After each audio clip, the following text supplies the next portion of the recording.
O veículo elétrico ele tem a chance de se pagar, porque você consegue economizar tanto no deslocamento, tanto na manutenção e tanto em outros incentivos. Por exemplo, carro elétrico em alguns estados não paga IPVA. Quanto mais roda, mais rapidamente se paga, porque pense que eu rodava em torno de 1.500 a 1.800 km por mês e um consumo de gasolina de R$ 1.400. Esse consumo foi a zero. E isso é legal também, porque existe um debate que, no caso de utilização de energia para abastecer carros elétricos, não necessariamente energia limpa, né? Mas a matriz energética brasileira, em sua maior parte, é limpa e tal.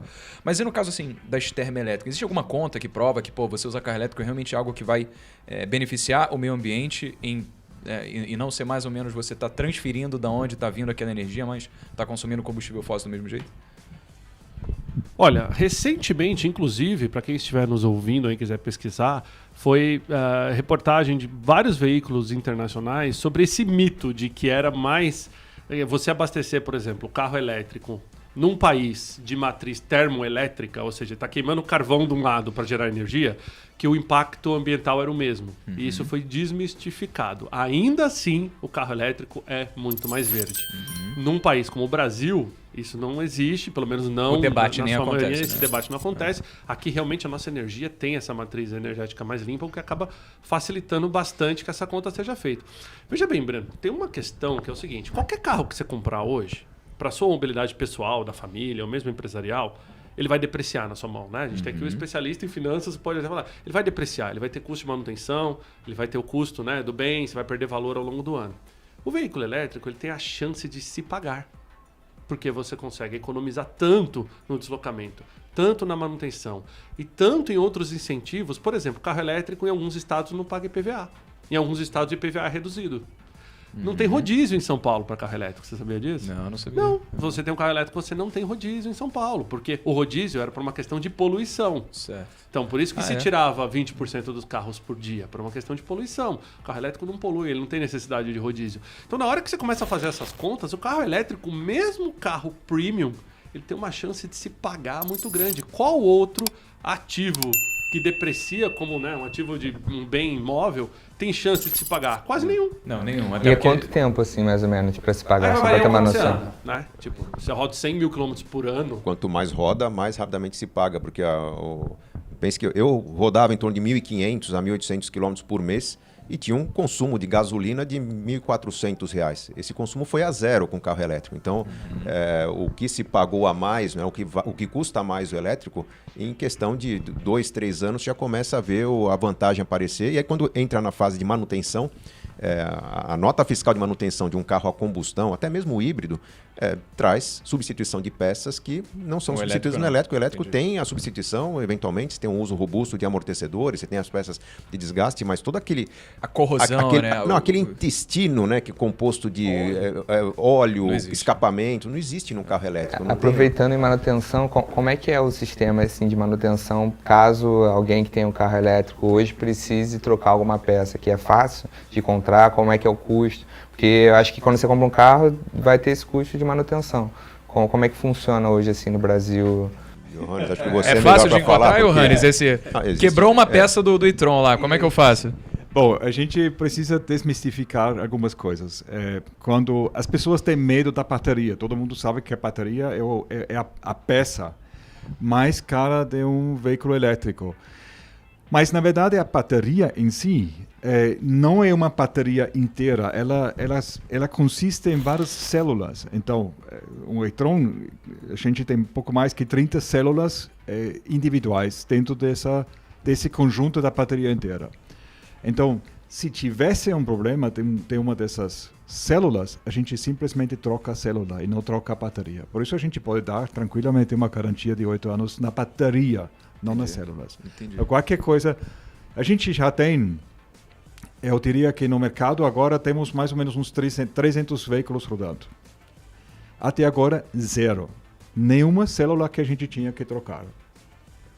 Para ser sincero, eu acho isso excelente. Animal, pô, claro, com certeza. Velho. Mas, sabe, tudo isso é super interessante de observar, porque aqui nós sabemos que as nossas estradas são um pouco mais Desafiadoras, exatamente. E com tudo isso, a gente pode ter certeza absoluta hoje em dia que um carro elétrico ele é muito sólido em todos os aspectos. Então, ninguém precisa ter medo de quebrar alguma coisa que não quebrasse num veículo de combustão. E vocês falaram muito assim dos incentivos. Você falou, incentiva a redução de IPVA e tudo, só que eu queria saber se assim, tem impeditivos, se existem burocracia. Eu acho que você seria a melhor pessoa, Johannes, já que você está na linha de frente aqui para dizer onde você vai entrar com os novos carros, né? Quais são as estratégias que você vai implementar para conseguir abranger um público a adquirir esses carros aí. Assim, existe alguma burocracia governamental ou algum impeditivo, quaisquer que sejam, para você poder expor o produto e ter mais pessoas querendo comprar? Não existe. O mercado, hoje em dia, ele não impede nada do veículo elétrico. A gente está observando de que tem algumas tendências, não? Por exemplo, a indústria do etanol também tem um certo interesse em manter a quantidade de veículos elétricos baixa, mas se a gente analisa isso friamente, a quantidade de veículos elétricos no mercado brasileiro, por enquanto, é tão pequeno que isso não faz diferença nenhuma. Além disso, a gente tem tantas possibilidades de usar o biocombustível feito aqui no Brasil, que é uma coisa sensacional. Eu sempre defendo isso. É uma grande vantagem do Brasil como mercado, né, ter o bioetanol aqui. Tem N formas de usar esse biocombustível, inclusive para produzir energia elétrica onde for necessário. Então, não tem limitações por enquanto, e eu acho que também as entidades responsáveis para tudo isso, eles entendem de que o Brasil não se pode fechar uma tecnologia nova que vai ser, daqui a pouco, a tecnologia principal no mundo inteiro da mobilidade individual. Entendi. Então, o Brasil não pode se fechar porque isso está sendo abrangido para o mundo inteiro, né? Então, obviamente, a gente não vai querer ficar para trás, né? As pessoas vão ganhando mais interesse, muita gente, eu fico vendo vídeo lá, antes de for experimentar o e-tron, eu fiquei o dia inteiro, arrastei a minha namorada comigo, eu falei, você vai ver aqui esse negócio junto comigo aqui, porque eu quero saber carro elétrico. É legal, é bacana. Até bicou o carro lá, né, cara? Até biquinho de emoção o carro, né? Porque o e-tron ele tem esse negocinho, você coloca o pé embaixo pra abrir a mala, né? Eu errei um pouquinho a força. Aí foi bem com a minha canela no negócio ali. Você sabe que, só pra complementar uma coisa muito interessante pro público saber, o Brasil aprovou já na Câmara dos Deputados a Rota 2030, que é um projeto que a partir de 2030, todo carro produzido no Brasil ele tem que ser movido por biocombustível ou a motorização limpa, né? Veículo elétrico. Ainda falta passar por 2 instâncias, mas já é um avanço muito grande quando a gente pensa no futuro do Brasil e como os carros vão se comportar no Brasil. Sabe qual que é o maior impeditivo na minha visão hoje? Ainda é consciência do usuário. O brasileiro ainda pensa com a cabeça de carro a gasolina. Até aquela pessoa que vai na concessionária e fala, mas não quero me preocupar com isso, eu prefiro abastecer. Mas e daqui 8 anos, quando eu for vender? O brasileiro tem essa questão de comprar o carro e ficar com o carro pouco tempo e passar o carro para frente. Enquanto o europeu e o americano ficam em média 5, 10 anos com o carro, o brasileiro fica em média 3 anos com o carro e troca. Então a gente tem essa cabeça de que eu quero comprar um carro que não deprecie. Vocês já viram isso, né? Todo mundo pensa, mas como é que é valor de revenda? E acaba, ao invés de pensar, não, olha, a sustentabilidade que eu vou ter, o carro se pagar, não tem um valor de revenda melhor do que um carro que se pague. Não existe, né? Eu lembro quando eu peguei o e-tron e comecei a apresentar para alguns outros executivos e o pessoal falava assim, nossa, legal, mas eu quero andar com o carro tal, porque...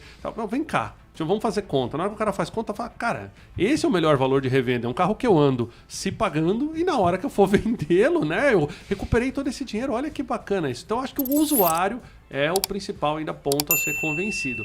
Infelizmente, ainda tem pouca comunicação em torno do veículo elétrico por parte das grandes mídias. A gente precisa eletrificar mais os jornais. O Estadão lançou um caderno de mobilidade eficiente. Inclusive, o Gustavo comentou da Bravei, que é a Associação Brasileira dos Proprietários de Veículos Elétricos. A gente está lá nesse caderno, trazendo um pouco mais de conscientização do pessoal, mas ainda falta muito levantar essa bandeira, né? O trabalho que a gente faz de eletrificar o conhecimento das pessoas tem que ser feito ainda, digamos assim, para atingir uma massa maior.